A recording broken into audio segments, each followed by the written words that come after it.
पढ़े थे पिछले क्लास में सूरदास के पद में पहला भाग जो है वो क्या था, उसका जो विषय था वो क्या था, जो पहला भाग था उसका विषय क्या था, उसका विषय था कि कृष्ण सो रहे थे और राधा कृष्ण सो रहे थे, यशोदा जो है सो जगा रही थी, यही था ना। कृष्ण सो रहे थे और यशोदा उनको जगा रही थी। हम बताए थे कि दोनों जो सूरदास के पद जो आपके पाठ्य पुस्तक में है, यह दोनों में वात्सल्य रस का बोध हुआ है। कौन सा रस? वात्सल्य रस का बोध हुआ है। हम कल पिछले क्लास में बात किए थे। आज हम दूसरा भाग पढ़ रहे हैं। इसका जो थीम है समझ लीजिए, इसका थीम इस रूप में है कि कृष्ण जो है सो नंद के गोदी में बैठे हुए हैं, बाल कृष्ण नंद के गोदी में बैठे हुए हैं और वह भोजन कर रहे हैं। और बच्चा का जो एक स्वभाव होता है, कुछ खाता है कुछ गिराता है और अपने उंगली से मतलब ऐसे खाया और आप बैठे हैं तो आपको मुंह में देगा। मतलब कृष्ण का एक बाल लीला का जो वर्णन है वह सूरदास इस भाग में करते हैं। कह रहे कि जेवंत श्याम नंद की कन्या। जेवंत मतलब क्या होता है? खाना, भोजन करते हुए, अब भोजन करना, ठीक है। कन्या मतलब श्याम जो है वह नंद, मतलब नंद किसको है? नंद किसका नाम है? हाँ, नंद बाबा की बात आ रही है। मतलब कृष्ण जो है, श्याम जो है, श्री कृष्ण किसके? नंद के गोदी में बैठकर भोजन कर रहे हैं। नंद बाबा बैठे हुए हैं और उनके गोदी में कृष्ण बैठकर भोजन कर रहे हैं। और क्या कह रहे हैं कि जेवंत श्याम नंद की कन्या, कृष्ण जो है नंद के गोदी में बैठकर भोजन कर रहे हैं। कछु का खात कछु धरन गिरावत छवि निरखती नंद रनिया। अब ध्यान देखिए, यहाँ क्या हो रहा है कि कुछ वो खा रहे हैं। कौन? कृष्ण। बाल कृष्ण जो है वह कुछ खा रहे हैं, कुछ धरनी गिरावत मतलब कुछ पृथ्वी पे गिरा दे रहे हैं। छवि निरखती नंद रनिया। नंद रनिया मतलब कौन? यशोदा। नंद रनिया मतलब नंद की रनिया कौन है? यशोदा। और इस छवि को, यह छवि को कौन नहीं देख रही है? कौन देख रही है? यशोदा देख रही है और बहुत खुश हो रही है, ठीक है। तो समझ लीजिए, इसका जो है कि जेवंत श्याम नंद की कन्या, कृष्ण जो है, सूरदास कह रहे हैं कृष्ण जो है सो नंद के गोदी में बैठे हुए हैं, भोजन कर रहे हैं बैठकर, कुछ खा रहे हैं कुछ गिरा रहे हैं। और इस दृश्य को उल्लास के साथ, बहुत ही खुशी के साथ, बहुत ही आनंदित हो रही है देखकर। कौन? नंद रनिया मतलब यशोदा, ठीक है। दूसरे पंक्ति में आते हैं हम लोग। बड़ी बड़ा बेसन बहुभातिनी व्यंजन विविध अगनिया। बड़ी समझ रहे हैं? बड़ी नहीं, इससे जो हम लोग करिए वर्ड लाता है ना, खास करके रोपनी उपनी जो अभी सिस्टम चल रहा है तो उसमें आएगा ही, है ना, बड़ी भात बोलते हैं हम लोग, तो वही। और बड़ा बेसन, बेसन नहीं बनता है तो क्या है? बड़ी है, बड़ा है, बहुत, भातिनी मतलब भांति भांति के बहुत तरह के व्यंजन हैं। व्यंजन मतलब वही खाने वाले भोजन। विविध अगनिया, और इतना है कि उसको गिनना मुश्किल है, अगणित है, मतलब बिना गिनती के है। बहुत सारा चीज सजा हुआ है। जहाँ कृष्ण खा रहे हैं, अनंत बाबा की घर है, एक मतलब क्या कमी है ना।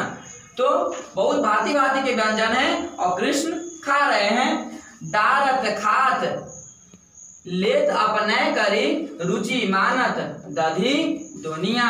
वह क्या कर रहे हैं? कभी अपना मुंह में डाल रहे हैं, कभी नंद बाबा के मुंह में डाल रहे हैं। लेत अपने रुचि मानत दधी दुनिया।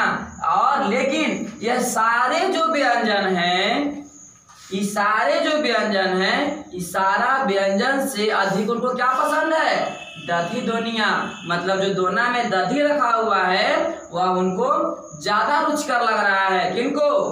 बाल कृष्ण को। और उसी पे वह ज्यादा, उसी को ज्यादा खा रहे हैं। मतलब हम कह सकते हैं ठेठ शब्दों में कि हम टूट पड़े हैं उस पे, ठीक है। वह मतलब बड़ी भी है, बड़ा बेसन सब कुछ है, बहुत अगणित है, लेकिन फिर भी उनका ध्यान रुचि कहाँ है? दधी दुनिया, ठीक है, उनको ध्यान कहाँ है, दधी ध्वनिया।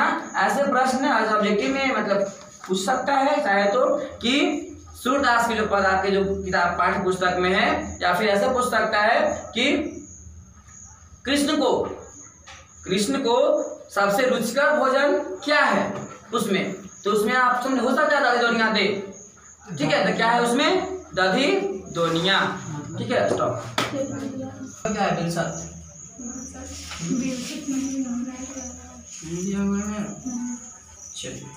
यहाँ आसमान देखो तो आसमान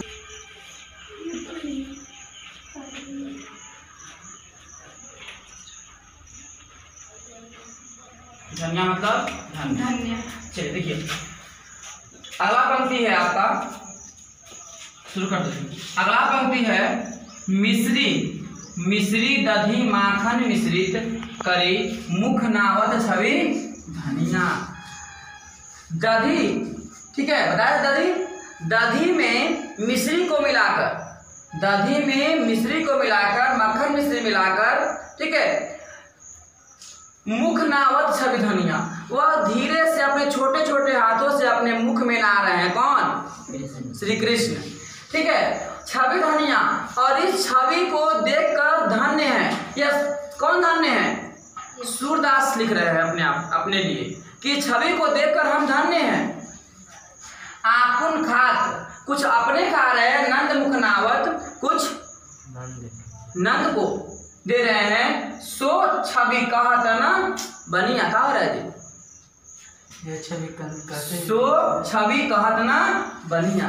इस छवि को बखान करते नहीं बन रहा है, यह छवि इतना मोहित लग रहा है, इतना मतलब सूरदास लिख रहे हैं कि इतना मोहक छवि है, इतना अच्छा है, वात्सल्य रस का इतना अच्छा दृश्य है यह, कि इस छवि को हमसे वर्णन करते नहीं बन रहा है। मतलब वर्ण क्या, कैसे वर्णन करें, मेरे पास दूसरा शब्द नहीं है। मिश्री दधी माखन मिश्रित करी मुख नावत छवि धनिया, आप उन खात नंद मुख नावत सो छवि कहत न बनिया।